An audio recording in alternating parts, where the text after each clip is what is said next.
महाराष्ट्र चुनाव नतीजों पर बड़ा खुलासा। सीजीआई संजीव खन्ना पलटेंगे नतीजे। महाराष्ट्र चुनाव के नतीजों को सुप्रीम कोर्ट में चुनौती देने की तैयारी में इंडिया। खड़गे बोले, अचानक बढ़ गए 47 लाख वोट, इन्हीं से चुनाव जीत गई महायुति। जिन सीटों पर 6 महीने में बढ़े 50-50 हजार वोट, वहां महायुति को मिली जीत। महाराष्ट्र विधानसभा चुनाव में क्या बड़ा खेला हुआ है? दरअसल चुनाव आयोग की तरफ से जो आंकड़े जारी किए गए हैं, उन आंकड़ों को लेकर इंडिया गठबंधन ने चुनाव आयोग को घेर लिया है। कांग्रेस की तरफ से तो सीधे सीधे धांधली के आरोप लगा दिए गए हैं। चुनाव आयोग को कांग्रेस अध्यक्ष मल्लिकार्जुन खड़गे ने पत्र लिखा है। कहा है कि आयोग के आंकड़े बता रहे हैं कि चुनाव में बड़े पैमाने पर गड़बड़ी हुई है और जहां धांधली ज्यादा हुई वहां महायुति जीत गई, जहां धांधली नहीं हो पाई वहां एमबीए जीत गया। कांग्रेस ने अपने पत्र में चुनाव आयोग के पूरे डेटा को शेयर किया है और बताया है कि किन किन सीटों पर धांधली हुई है। इसके साथ ही जब आयोग के डेटा को देखा गया तो उसमें कई बड़ी चूक सामने आई और आज हम इसी पर अपनी स्पेशल रिपोर्ट में करेंगे बात, तो वीडियो को आखिर तक जरूर देखें।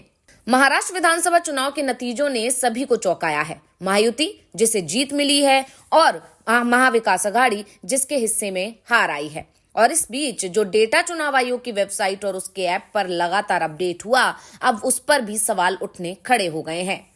तो सबसे पहले हम सिलसिलेवार लोकसभा चुनाव और विधानसभा चुनाव के बीच और जो नतीजे हैं उसमें क्या क्या बड़ा अंतर दिखाई दिया है उस पर बात कर लेते हैं। तो आपको बता दें कि 19 अक्टूबर 2024 को महाविकास अघाड़ी गठबंधन में शामिल दल चुनाव आयोग को एक पत्र लिखते हैं और उस पत्र में कहा जाता है कि बीजेपी बड़े पैमाने पर मतदाता सूची में धोखाधड़ी कर रही है, जिसमें प्रत्येक निर्वाचन क्षेत्र में एमबीए समर्थकों के 10,000 वोटों को हटाने का बीजेपी का लक्ष्य है। चुनाव आयोग को यह भी बताया जाता है पत्र में कि बीजेपी हटाए जा रहे 10,000 नामों को छिपाने के लिए 10 और फर्जी मतदाताओं को भी उस लिस्ट में जोड़ रही है। एक ही मतदाता अगर वो बीजेपी का समर्थक है तो उसके 2 जगह वोट बनाए जा रहे हैं। एमबीए ने यह भी संदेह जताया था कि लोकसभा चुनाव के बाद मतदाता सूची से उसके लगभग 30 लाख समर्थक हटाए जा सकते हैं और इतने ही वोट जोड़कर बीजेपी पूरी गड़बड़ी को ढकने की तैयारी कर रही है। एमबीए की तरफ से चुनाव आयोग से जो भी शिकायत की वो सच होती हुई दिखाई दी है, क्योंकि एमबीए ने दावा किया था कि उसे वोट देने वाले 30 लाख लोगों के नाम मतदाता सूची से हटाए जा रहे हैं।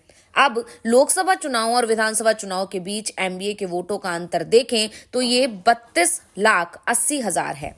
क्या ये सिर्फ सहयोग है? लोकसभा चुनाव में एमबीए को 2,50,10,000 के करीब वोट मिले थे।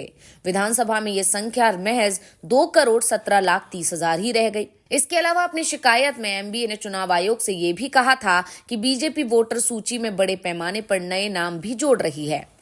लोकसभा चुनाव 2024 के 5 महीने बाद महाराष्ट्र में कुल मतदाताओं की संख्या में 47 लाख की वृद्धि हुई। आखिर ये कैसे संभव है, जबकि महाराष्ट्र में 2019 के लोकसभा चुनावों से 2024 के लोकसभा चुनाव तक 5 साल में केवल 37 लाख मतदाताओं की वृद्धि हुई थी।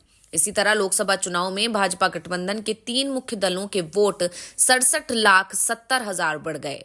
ऐसे में क्या ये मानना गलत होगा कि भाजपा के वोटों के इजाफे में 47 लाख नए मतदाताओं का प्रमुख योगदान है? बीजेपी गठबंधन महायुति को लोकसभा चुनाव में 2,43,30,000 वोट मिला था, जो विधानसभा चुनाव में बढ़कर 3,10,90,000 हो गया। वैसे महायुति के नेता ये भी दावा कर रहे हैं कि लोकसभा चुनाव के नतीजे आने के बाद उन्होंने बहुत मेहनत की और खास तौर पर लाड़की बहन योजना, जो कि चुनाव में गेम चेंजर साबित हुई, उसने चुनाव में बहुत असर डाला है। वैसे बीजेपी के नेता भी मान रहे हैं कि इतना जबरदस्त समर्थन मिलेगा, इसकी उम्मीद तो उनको भी नहीं थी। ऐसे में ये सवाल भी उठ रहे हैं कि लोकसभा चुनाव के बाद जब विपक्षी गठबंधन में जबरदस्त उत्साह था तो महायुति गठबंधन में भगदड़ जैसी स्थिति थी।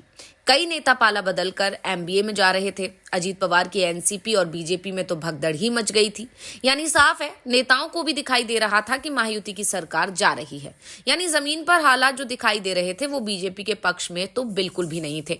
फिर भी अगर लाड़की बहन योजना का असर मान भी लिया जाता है तो ये क्या इतना बड़ा था कि महायुति के पक्ष में जबरदस्त लहर खड़ी हो जाती? तो अब हम इसे भी समझ लेते हैं। आपको बता दें कि महायुति गठबंधन की जीत में लाड़की बहन योजना एक बड़ा कारण थी, जिसके तहत महाराष्ट्र की महिलाओं को प्रति माह 1,500 रुपए दिए जा रहे थे। अब सर्वेक्षणों की अगर बात करें तो सर्वेक्षणों में इस योजना के कारण महायुति के 2 से 3% वोट बढ़ने का ही अनुमान बताया गया था।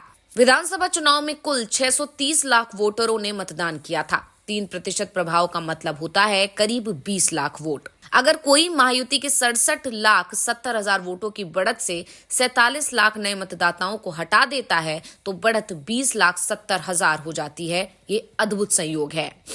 यानी 6 महीने में वोटिंग लिस्ट में जितने मतदाता बढ़े हैं वो और लाड़की बहन योजना के प्रभाव से उसे मिलने वाले वोट को जोड़े तो महायुति की जीत का समीकरण बनता दिखाई दे रहा है।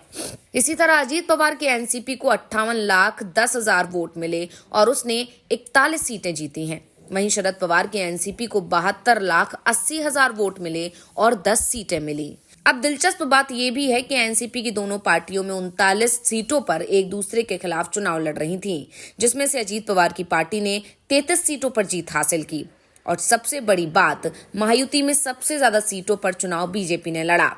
लोकसभा चुनाव में उसे 1,49,10,000 वोट मिला, जो विधानसभा चुनाव में बढ़कर 1,72,90,000 हो गया, यानी 23,80,000 वोट बढ़ गया।